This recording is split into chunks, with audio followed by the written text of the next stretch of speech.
Yap, sesuai dengan judul, pada video kali ini kita akan membahas beberapa resiko ya kalau kita gagal bayar di pinjaman online UATAS, dan juga di akhir video saya bakal kasih solusinya ya. Nah, di sini kita akan coba bahas terlebih dahulu resikonya ya guys ya. Nah, untuk resiko yang pertama, kalau kalian galbay di UATAS itu adalah kalian harus bayar bunga yang membengkak sekaligus dendanya ya. Dan untuk denda ini paling maksimal itu adalah 100% dari pokok pinjaman kalian guys. Ya, misalnya kalian pinjam itu 1 juta ya. Nah, bunga plus denda yang harus kalian bayar paling maksimal adalah 1 juta rupiah juga. Jadi total yang harus kalian bayar adalah 2 juta rupiah. Mau berapa bulan atau tahun pun kalian galbaynya ya, itu adalah denda dan bunga paling maksimal yang harus kalian bayarkan. Kemudian resiko yang kedua adalah kalian akan diteror DC. Nah, jadi nanti setiap harinya ya, nomor handphone dan WA kalian itu akan terus-terusan dihubungi oleh DC UATASnya ya.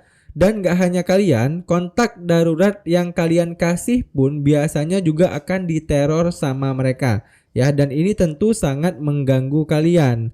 Sedangkan untuk DC lapangan sampai video ini dibuat itu belum ada DC lapangannya ya guys ya. Saya udah lihat juga di beberapa grup Facebook ya, dan juga di Twitter. Untuk pinjol UATAS ini itu masih belum ada kasus DC lapangannya itu datang ke rumah. Kemudian untuk resiko yang ketiga ya, pastinya adalah slik OJK kalian akan bermasalah.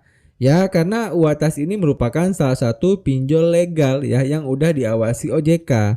Dan menurut saya inilah yang paling berbahaya ya. Karena kalau kalian kena slik OJK ya, kedepannya kalian akan dipersulit untuk mendapatkan pinjaman lagi di semua lembaga yang berhubungan dengan OJK. Nah, itu adalah beberapa resiko kalau kalian galbay di pinjaman UATAS ini. Nah, kemudian apa bang solusinya untuk teman-teman yang udah galbay? Kalian bisa mengajukan restrukturisasi pinjaman guys ya. Nah, untuk restrukturisasi pinjaman ini juga bermacam-macam ya. Mulai dari memperpanjang durasi pelunasan ya, kemudian mengurangi bunga tunggakan, kemudian mengurangi tunggakan hutang pokok dan sebagainya. Ya, intinya kalian bisa mengajukan restrukturisasi ini dengan tujuan kalian tetap membayar hutangnya ya guys ya. Nah, kemudian untuk solusi yang kedua ya, kalian bisa mengajukan permohonan pengurangan bunga dan denda. Nah, ini cocok untuk teman-teman yang memang udah galbay selama kurang lebih 9 bulan ya. Jadi kalau misalnya kalian udah galbay hampir setahun gitu ya, nanti akan ada penawaran dari pinjolnya ya, misalnya penghapusan dendanya ya, ataupun penghapusan bunga, ataupun diskon potongan bunga dan denda ya. Katakanlah misal hutang kalian itu 1 juta dan bunga dendanya kalian itu juga 1 juta. Nah, kalian bisa mengajukan permohonan diskon ya untuk bunga dan denda tersebut. Misalnya kalian minta diskonnya 50% lah ya, ataupun 70%. Jadi kalian cuma bayar 1,3 juta doang ataupun 1,5 juta doang ya. Dan lebih bagus lagi kalau kalian bisa melobi bayar pokok pinjamannya aja ya, untuk bunga dan dendanya dihapuskan. Jadi yang kalian bayar itu cuma 1 juta rupiah aja ya, nggak bayar denda dan bunganya. Nah, menurut saya itu lebih enak lagi ya guys ya. Dan ini sangat memungkinkan guys ya. Di grup FB itu ada beberapa postingan saya lihat yang udah pernah mencoba hal seperti ini dan ternyata berhasil ya. Tapi masalahnya, apakah kalian sanggup menahan di teror DC sampai berbulan-bulan terlebih dahulu atau enggak ya? Kalau sanggup ya silahkan kalian coba cara ini ya. Kemudian untuk solusi yang ketiga adalah kalian harus menambah pengetahuan kalian tentang hukum pinjol ini ya.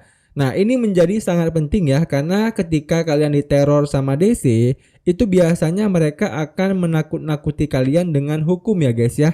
Misalnya kalian dipenjara, kemudian kalian akan dipermalukan di tempat tinggal kalian dan sebagainya.